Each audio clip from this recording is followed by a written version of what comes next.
بے شک تم میرے بیٹے ہو پر مباہلے سے محمد کے ہو گئے. حسنین پیچھے ہٹے. عباس آگے آئے. عباس آگے آئے. آنے کے بعد کہا بابا آج جی میرا چاہتا ہے کہ جنگ میں لڑوں. آج جی میرا چاہتا ہے کہ جنگ میں لڑوں. آج جی میرا چاہتا ہے کہ جنگ میں لڑوں.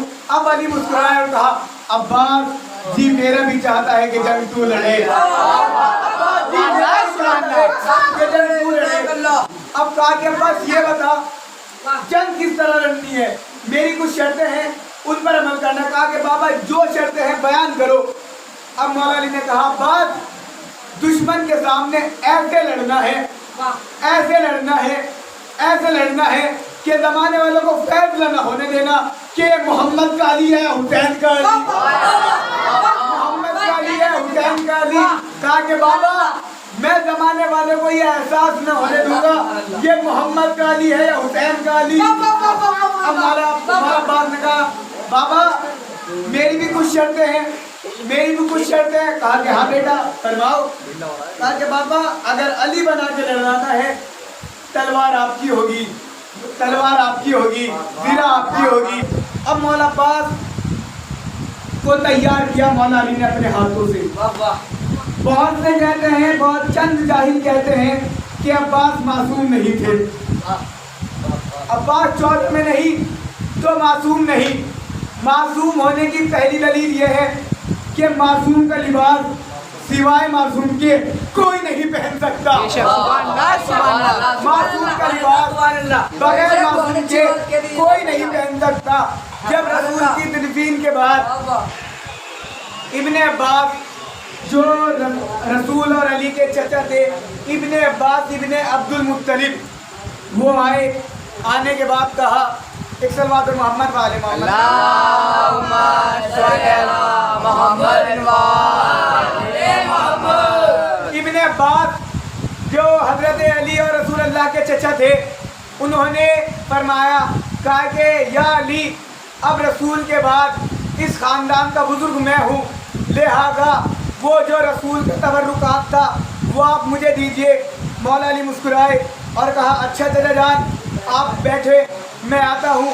اب جب وہ صندوق لایا گیا جس میں رسول کا تبرکات تھا, جس میں رسول کا تبرکات تھا, ایک صلوات کا سہارا محمد والے محمد اللہم صلی علی محمد والے محمد.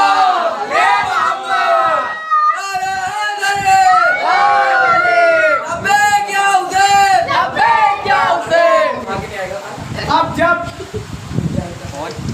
کچھ جاہل یہ کہتے ہیں کہ عباس معصوم نہیں ہے, 14 میں نہیں تو معصوم نہیں, 14 میں نہیں تو معصوم نہیں, 14 میں آخری بچنے تک 14 میں نہیں تو معصوم نہیں. میں ان سے یہ پوچھنا چاہتا ہوں بھائی یہ بتائیے معصوم کا لباس بغیر معصوم کے کوئی نہیں پہن سکتا. سب سے پہلی دلیل معصوم ہونے کی ہے جب رسول کی تدفین کے بعد اب ابن عباس ابن عبد المطلب جو رسول اور علی کے چچا تھے انہوں نے کہا یا علی یہ جو رسول کا سامان ہے یہ مجھے دیجیے, لہذا میں اس خاندان کا بزرگ ہوں. علی مسکرائے اور کہا اچھا چچا جان آپ بیٹھے میں آتا ہوں. علی وہ صندوق لے کر آئے جس میں تمام تبرکات رکھا تھا. اب لائے اور لانے کے بعد کہا چچا جان آپ بیٹھیے میں آپ کو اپنے ہاتھوں سے پہناتا ہوں, میں آپ کو اپنے ہاتھوں سے پہناتا ہوں. پہل بھائی میں آپ کو اپنے ہاتھوں سے پہناتا ہوں. اب مولا علی نے امامہ سر پہ رکھا. اب سنیے گا بغیر یہ یاد رکھیے گا معصوم کا لباس بغیر معصوم کے کوئی نہیں پہن سکتا. اب جناب ابن عباس کے بیٹھایا اور ان کے سر پر امامہ رکھا. رکھنے کے بعد دستار کو کاندھوں پہ ڈالی, ردا کو ہاتھوں میں دیا, انگوٹھی کو پہنایا, نالین پیروں میں دی اور کہا ابن عباس چچا جان ذرا کھڑے ہو کر دکھائیے. اب دیکھو کہاں تک سنتے ہو آپ کتنے میرے ساتھ جڑے ہوئے. کہا کہ چچا جان ذرا اٹھ کے دکھائیے چچا جان. اب مولا علی مسکرائے اور کہا یا ابن عباس میری بات سمجھ لو, کوئی بغیر معصوم کا لباس کوئی غیر معصوم نہیں پہن سکتا. کوئی غیر معصوم نہیں پہن سکتا. اب جو یہ کہتے ہیں عباس 14 میں نہیں تو معصوم نہیں, یہاں سے سنیے گا. معصوم ہونے کی دوسری دلیل کیا ہے؟ دوسری دلیل یہ ہے کہ جب رسول اللہ کو غسل و کفن دیا جا رہا تھا تو رسول نے یہ وصیت کی تھی کہ میرے غسل و کفن میں کوئی غیر معصوم نہ آئے, کیونکہ معصوم کے جسم میں کوئی ایسی راز چھپے ہوتے ہیں کہ اگر کوئی غیر معصوم دیکھ جائے تو انگا ہو جاتا ہے. آخر مجمع تک اب جب ہے نا امام حسن کے غسل و کفن میں امام سجاد موجود تھے, پھر بھی مولا عباس نے دیا.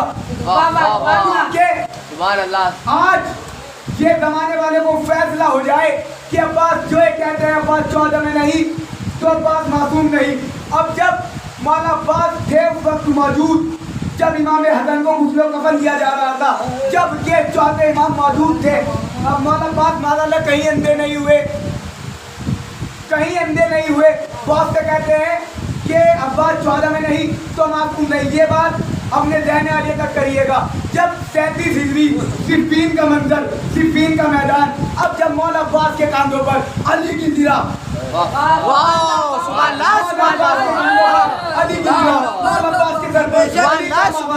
عباس کے منہ پر علی کا نقاب, مولا عباس کے ہاتھوں میں علی کی ذوالفقار. اب جب معصوم کا لباس کوئی غیر معصوم نہیں پہن سکتا تو عباس کے کہاں سے آ گئی, ابھی تک میری بات آپ کے ذہن آنے تک نہیں پہنچی. اب جب مولا عباس کو میدان میں گئے, جنگ کرنے گئے, مولا علی کا سب سے پرانا دشمن ابن شوشہ ملعون, جو عرب کے 10,000 جنگجو پہ بھاری تھا, ایک مولا عباس کا دن 11 برس کے مولا عباس, اور وہ جنگجو ابن شوشہ کے ملعون کہ جس کو 10,000 آدمی نہ ہرا سکتے تھے, وہ آیا اور کہا علی میری بات سن, علی میری بات سن. مولا عباس نے کہا پھر کہا علی میری بات سن, پھر کیا علی میری بات سن. وہ پریشان ہو گیا, اس نے کہا بار بار کیوں پوچھتا ہے.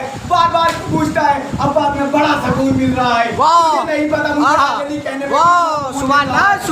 جب اس نے کہا, مولا عباس نے کہا سن, میری زمانے کی پہلی جنگ, میری زندگی کی پہلی جنگ, تو کہے تو ہاتھ سے لڑوں. آخری مجمع تک وہ پریشان ہو گیا. اس نے کہا یا علی یہ کیسی بات کرتے ہو, آپ نے نہروان لڑی, جنگ بدر لڑی, جنگ خیبر لڑی, جنگ لڑی, اتنی جنگیں لڑنے کے بعد آپ کہہ رہے پہلی جنگ. اب مولا عباس نے نقاب کو ہٹایا, مولا عباس نے نقاب کو ہٹایا, مگر چھوٹا علی ہوں, مگر چھوٹا علی صلی اللہ علیہ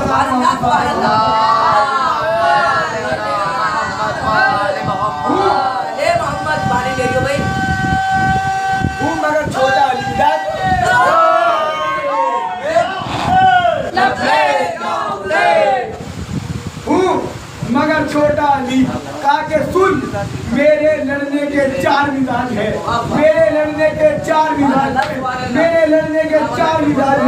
نے کہا عباس میری بات سن. مولا عباس نے کہا سنا.